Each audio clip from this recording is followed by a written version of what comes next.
O Senhor esteja convosco. Ele está no meio de nós. Proclamação do Evangelho de Jesus Cristo escrito por São Lucas. Glória a vós, Senhor. Naquele tempo, Jesus estava na margem do lago de Genezaré, e a multidão apertava-se ao seu redor para ouvir a palavra de Deus. Jesus viu duas barcas paradas na margem do lago.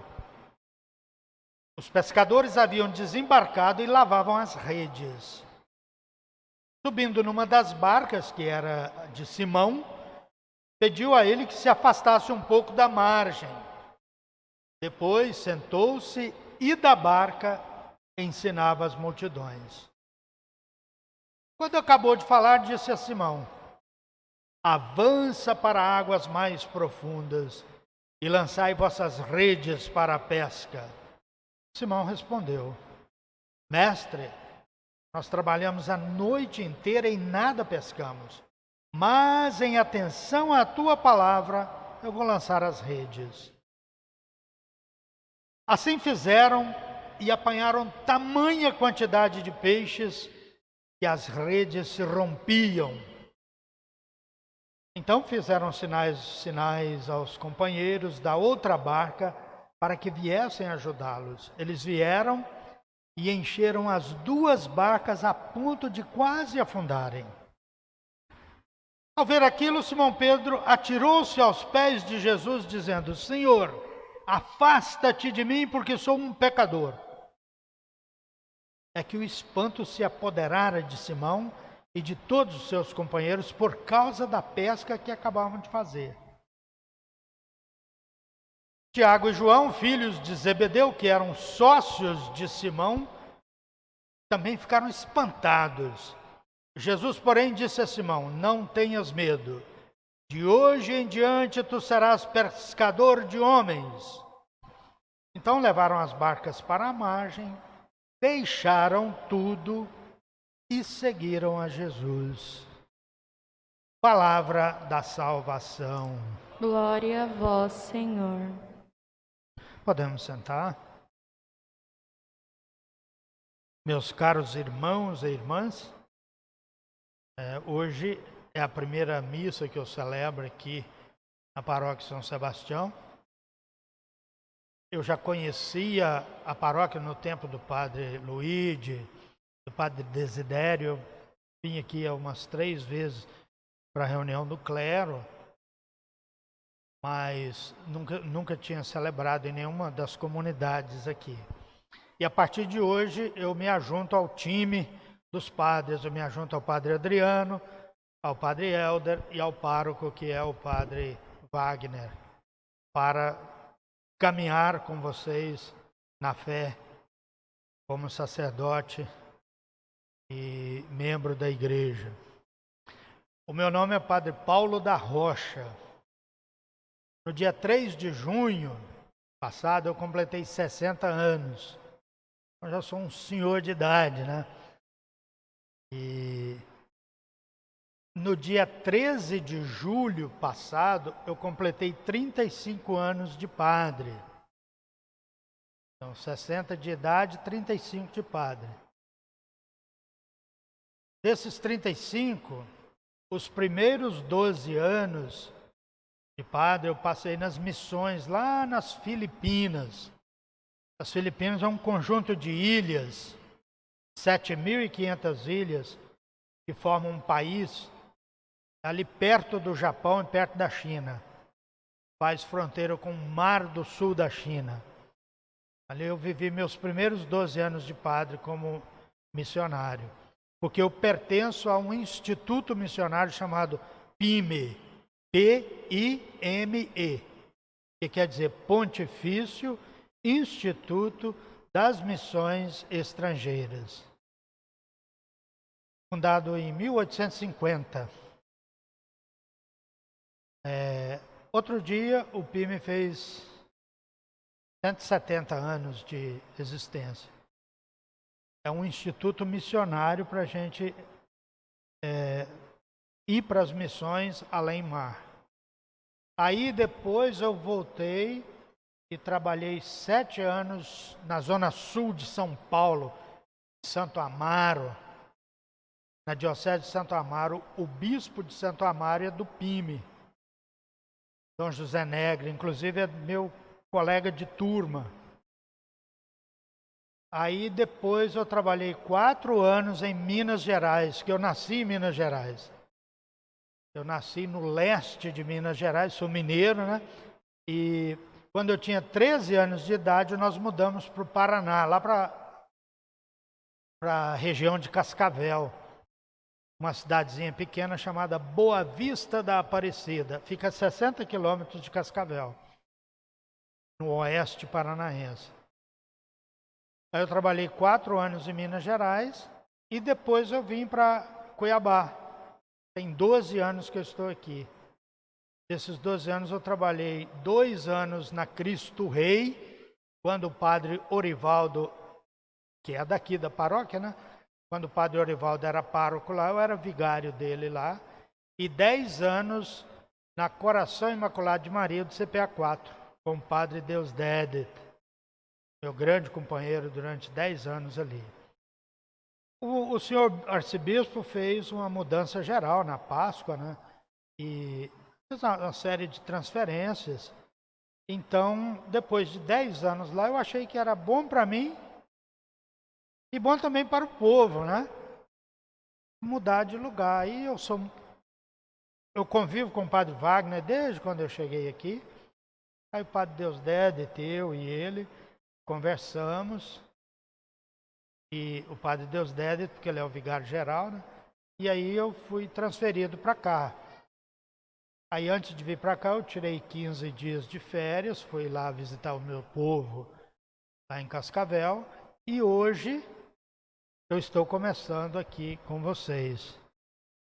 E aí aos poucos vocês vão me conhecendo, aí nós vamos nos tornando amigos e assim a gente vai seguindo a vida. Hoje nós celebramos um grande Papa chamado São Gregório Magno.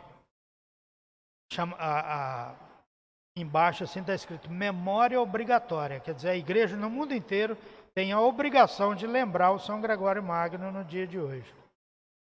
Esse homem viveu há 1500 anos atrás. Vê que coisa, né? A gente lembrar uma pessoa 1500 anos depois. Ele foi um grande homem, ele foi prefeito de Roma. Agora, ele fez uma grande reforma na igreja, sobretudo na música litúrgica. Por isso que aquela música, particularmente quando a gente canta o salmo, é chamado canto gregoriano. Aí usava partitura de música, né? A partitura é muito difícil da gente ler. Aí ele fez uma partitura simples. O canto também é muito difícil de cantar quando tem muita melodia. Ele fez uma melodia só.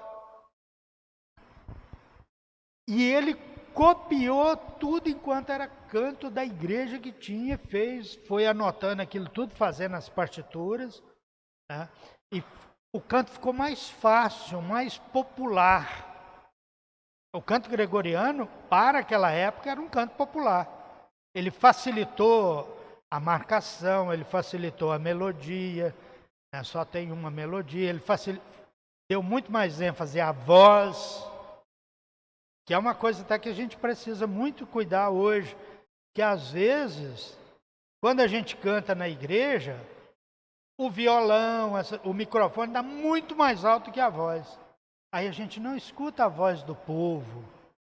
O importante no canto é a voz. O canto gregoriano dá muita ênfase à voz do povo. Isso é um pouquinho assim desse grande homem, desse grande santo.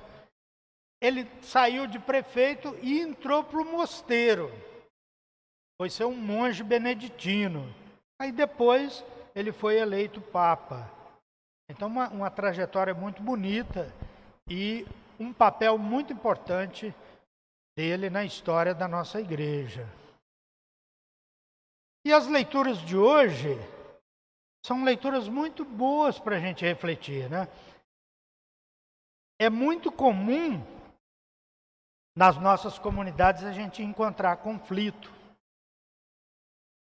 Então, o São Paulo, nessa comunidade de uma cidade chamada Corinto, ele foi lá e fundou a comunidade. Depois, um tal de Cefas passou lá, o Cefas, que é o São Pedro, né? Passou por lá. E depois um outro cristão chamado Apolo passou por lá. E o povo se dividiu assim. Um grupo falava assim, eu sou do Apolo. O Apolo que é bom. Não gosto do Paulo, não. Quando ele fala, eu durmo. O outro grupo falava assim, eu sou de Pedro. E o outro grupo falava assim, eu sou de Paulo.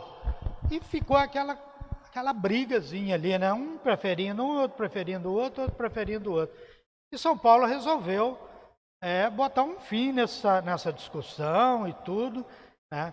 Então, por isso que ele termina, a leitura de hoje termina, da primeira leitura, termina falando assim, portanto, que ninguém ponha a sua glória em homem algum, nem em Paulo, nem em Apolo, nem em Pedro. Que ninguém ponha a sua glória em homem algum. Com efeito, tudo vos pertence. Paulo, Apolo, Cefas, que é Pedro, né? O mundo, a vida, a morte, o presente, o futuro, tudo é vosso. Mas vós sois de Cristo, e Cristo é de Deus. E a gente podia tirar esses nomes e colocar os nossos aqui, né? Eu sou do Padre Helder, eu sou do Padre Adriano, eu sou do Padre Paulo. Não. Tudo é vosso, todos 4, 5, 10 é de todo mundo. Mas nós todos, incluindo nós, somos de Cristo. A nossa fé é em Jesus Cristo. Por isso que quando alguém peca, também na nossa igreja, que é uma igreja de pecadores, não deve abalar a nossa fé, não. Por quê? Nós acreditamos em Cristo. Nós não colocamos a nossa glória em homem algum, mas em Cristo Jesus. Então é Cristo que nos guia, aconteça o que acontecer. E assim, com essa leitura, é uma carta que ele escreveu, colocou no correio, né? Com essa carta bonita, ele acabou resolvendo o problema da divisão que estava acontecendo lá em Corinto e o povo se equivocando, seguindo pessoas em vez de seguir Jesus Cristo. Então São Paulo explicou, olha gente, todos nós somos de Cristo. É Cristo que motiva a nossa fé, a nossa existência. O evangelho de hoje também é o chamado do Cefas, é o Pedro. O chamado, a vocação de Pedro. Por isso que ele termina, não tenhas medo, de hoje em diante tu serás pescador de homens. Aí eles levaram as barcas para a margem, deixaram tudo e seguiram a Jesus. Há pouco tempo atrás, a nossa Igreja Católica fez uma campanha vocacional com essa frase que está aqui. Avança para águas mais profundas e lançai as vossas redes para a pesca. Só a primeira parte, avança para águas mais profundas. Era a frase da campanha vocacional, porque é o chamado, a vocação de São Pedro que está aqui. Sempre que eu leio esse texto, eu lembro de um filme, do meu tempo, um filme chamado Jesus de Nazaré, do Franco Zeffirelli. Quando ele encena esse trechinho aqui, então, levaram suas barcas para a margem, deixaram tudo e seguiram, ele apresenta assim, aí o São Pedro vai saindo, dá uma olhada para aquelas coisas do passado, né, que é as redes, mas é bonito aquele olhar que ele dá assim, né, puxa vida, vou largar isso tudo. Aí depois ele vai e segue Jesus. A vocação é muito bonita nesse sentido, né? O que Jesus fez aqui é um sinal, que a gente costumeiramente diz um milagre. O sinal é para provocar outra coisa. O sinal em si ele não tem valor. Tem valor o que ele evoca. Nós vivemos num mundo cheio de sinal, né? Então, se você vê, por exemplo, assim, um V e um W dentro de uma bola, aquilo ali em si não tem significado nenhum, mas aquilo evoca Volkswagen, né? Assim também, Jesus, o sinal em si não é importante, o importante é o que o sinal evoca. Por causa desse sinal, eles deixaram tudo e seguiram a Jesus. É sempre com um objetivo. Então, o importante é o fato daqueles pescadores terem deixado tudo e seguirem a Jesus. Muitas vezes, nós não conseguimos seguir a Jesus porque a gente não deixa as coisas, né? A gente é muito apegado num monte de coisinha que não serve para nada. E aí a gente fala, não, eu não posso deixar isso aqui. E aí não vai, né? Mas é muito bonito quando alguém ouve a voz de Cristo chamando-o e deixa tudo para seguir Jesus, como Pedro e seus companheiros fizeram nesse dia dessa pesca milagrosa. Em nome do Pai, e do Filho, e do Espírito Santo. Amém.